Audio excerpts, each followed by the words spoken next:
शिक्षाको महत्त्व। मानव जीवनको सबैभन्दा महत्त्वपूर्ण आधार शिक्षा हो। यो जीवनलाई दिशा र आकार दिने, व्यक्तिलाई सभ्य, सचेत र सक्षम नागरिक बनाउने मूल आधार हो। शिक्षा भन्नाले केवल पुस्तकीय ज्ञान र डिग्रीहरू समेट्ने सीमित अर्थ होइन, बरु यो जीवनभरि चल्ने एउटा यस्तो प्रक्रिया हो जसले व्यक्तिको बौद्धिक, सामाजिक, आर्थिक र नैतिक विकासको आधार स्तम्भ रचना गर्दछ। नेपाल जस्तो विकासशील राष्ट्रको सन्दर्भमा त शिक्षाको महत्त्व अत्यन्तै नै प्राथमिक र निर्णायक हुन आएको छ। व्यक्तिगत विकासमा शिक्षाको भूमिका। शिक्षा व्यक्तिको आत्मविकासको मुख्य साधन हो। यसले मानिसको सोचाइ, विचार र दृष्टिकोणलाई विस्तार गर्दछ। केवल लेखपढ र गणित सिक्नु मात्र होइन, शिक्षाले व्यक्तिले आफूलाई चिन्न, आफ्नो समाजलाई पहिचान गर्न र तिनलाई निखार्न सहयोग गर्दछ। यसले सही र गलतको फरक कल्पना गर्न सिकाउँदछ, जुन जीवनको हरेक मोडमा अत्यावश्यक हुन्छ। शिक्षित व्यक्तिमा आत्मविश्वास, साहस र निर्णय क्षमता विकसित हुन्छ। उसले समस्या समाधान गर्न सक्छ र आफ्नो जीवनलाई सकारात्मक रूपमा परिवर्तन गर्न सक्षम हुन्छ। शिक्षा नभएको व्यक्ति आधारभूत अधिकारबाट पनि अनभिज्ञ हुन सक्छ, जबकि शिक्षित व्यक्ति आफ्नो हक अधिकारको लागि आवाज उठाउन जान्दछ। सामाजिक प्रगतिमा शिक्षाको योगदान। शिक्षाले एउटा शिक्षित व्यक्ति मात्रै विकसित हुने होइन, एउटा सम्पूर्ण समाज विकसित हुन्छ। शिक्षा नै समाजमा भएका कुरीतिहरू, अन्धविश्वासहरू र सामाजिक विकृतिहरूको विरुद्ध सबैभन्दा शक्तिशाली हतियार हो। जब समाजका सदस्यहरू शिक्षित हुन्छन्, तब छुवाछुत, जातीय भेदभाव जस्ता सामाजिक अभिशापहरू स्वतः नै हट्न थाल्छन्। शिक्षाले समतामूलक समाजको निर्माण गर्दछ। यसले महिला सशक्तिकरणलाई प्रवर्धन गरेर लैङ्गिक समानताको वातावरण बनाउँदछ।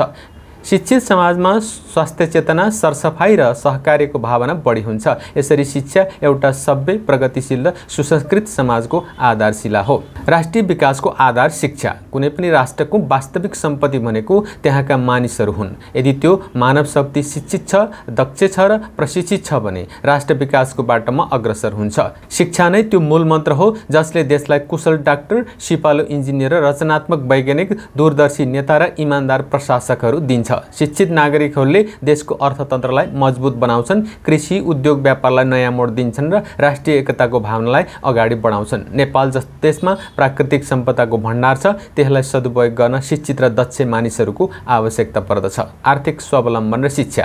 शिक्षा रोजगारको सुनौलो ढोका हो। यसले व्यक्तिलाई आफैमा आश्रित बनाउँछ। एउटा शिक्षित व्यक्तिसँग आफ्नो र परिवारको पेट भर्ने, आवश्यकता पूरा गरेर सम्मानपूर्वक जीवनयापन गर्ने सिप र अवसर दुवै हुन्छ। शिक्षा बिना आधुनिक प्रतिस्पर्धी दुनियाँमा टिकिरहन गाह्रो छ। शिक्षाले नवीनतम प्रविधि र बजारको माग अनुसार आफ्नो ज्ञानलाई अद्यावधिक गर्न सहयोग गर्दछ। यसले केवल नोकरी मात्र होइन, उद्यमशीलता, एन्टरप्रेन्योरशिपको मार्ग पनि खोल्दछ, जसले देशमा रोजगारको सिर्जना हुन्छ। त्यसैले आर्थिक सुरक्षा र स्वावलम्बनको लागि शिक्षा अनिवार्य छ।